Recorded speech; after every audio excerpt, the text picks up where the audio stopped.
At the heart of transformation is the people. Building a strong economy and community means providing opportunities for improving human capital.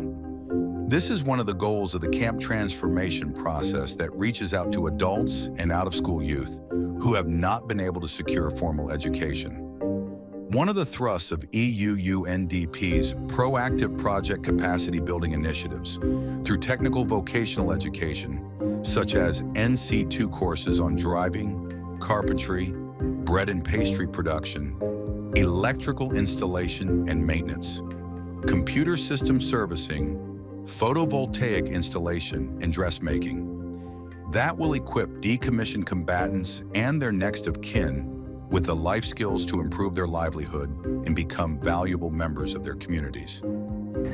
The proactive program is support to the implementation of the peace process between the government and the MyLF. So this is a continuation of a larger program kung saan isang component ng the whole program is the provision of skills training sa ating mga decommissioned combatant. This one, tayo na po ang pumupunta sa mga identified areas that belongs to the major camps.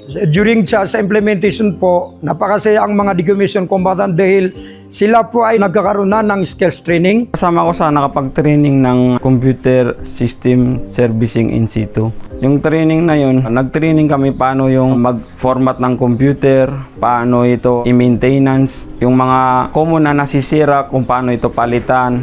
Kasama din sa training namin, paano kami mag-entrepreneurial, yung sarili naming business, kung paano kami mag-start.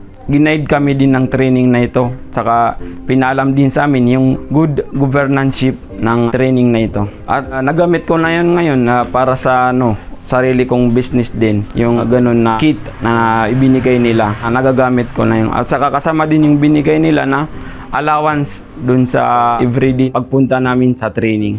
Nag-training ako sa bread and pastry sa product in situ. Ayam niya tutunan ako sa kwan. Mimbel kami sa product paan, tinapay, gitu. Pagkatapos noon, nangyali ako sa kangal bakanakan para minggulan na nakanagiyong ko tamya so akan nakambol sa tinapay. Lagi dia siya nakuan.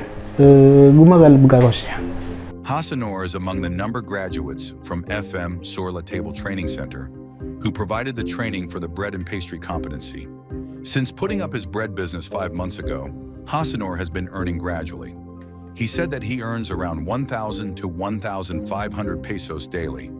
Na-improve ang buhay ko pa sa nakareceive ng training. After the skills training, andito pa rin po si UNDP para mag-monitor to follow up kung ano ba yung status ng ating mga beneficiaries after the skills training. Maraming nakinabang doon sa skills na nakuha nila. At the same time, yung toolkits. Isa po sa pinaka-unique sa ating implementation dito sa Proactive Project, nagbigay po sila ng libreng driver's license para po doon sa ating mga beneficiaries. Meanwhile, Proactive also supported not only the decommissioned combatants, but also their next of kin and their families to include women. In Datu Montawal, within Camp Rajamuda, a women-led cooperative has been given a boost by EUUNDP's Proactive project through trainings and provision of new equipment and tools increasing their productivity. Yung cooperative namin na Matiakap Human Marketing Cooperative is nabuo after nung advice po yung head nung MILF na bawat grupo is magawa ng cooperative para for the transformation. Unang tulong po nila sa amin, nag-conduct sila ng series of trainings, mga kung paano namin i-manage yung cooperative. And then, nung natapos namin yung series of trainings na yun, binigyan kami ng dressmaking kit. Kasi nung una, ang gamit lang po namin is 3 dikuryente na makina. Tapos hindi po yun enough. Ngayong dumating na po yung bigay sa amin ng Proactive, mabilis na po yung production namin. Nung una, nung hindi pa po kami nakatransform into mga cooperatives na ganito, wala kami masyadong alam, especially with regards to business. Ang alam lang namin yung nasa loob-loob, housewife, ganun, housekeeper. Pero ngayon, yung mga kababaihan namin, marami na pong naitulong.